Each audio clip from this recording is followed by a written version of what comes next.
Aquí está el Galaxy S21. A un costado están las características del equipo. La caja es algo genérica.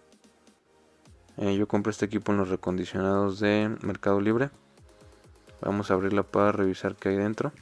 El equipo lo compré con las características de 8 GB de RAM y 128 GB de almacenamiento interno. Y trae el Exynos 2100 como procesador. Ya que abrimos la caja, pues el equipo se encuentra en una bolsa. Y en la parte frontal de esta bolsa pues nos indica los test o pruebas que le hicieron al equipo para verificar el funcionamiento.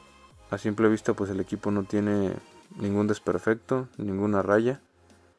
No se distingue mucho en la cámara, pero pues ahí trato de mostrar la mayoría. De hecho viene en muy buenas condiciones. Y pues lo voy a encender para comprobar que todo está en orden. En los costados, ni en los marcos, en la pantalla, ni en la parte trasera tiene ningún desperfecto.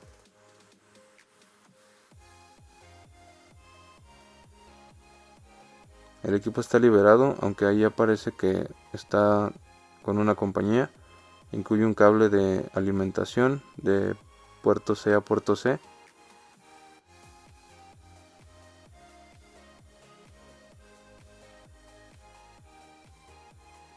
Y también un cargador que es de 20 watts. Esto es todo lo que viene en la caja.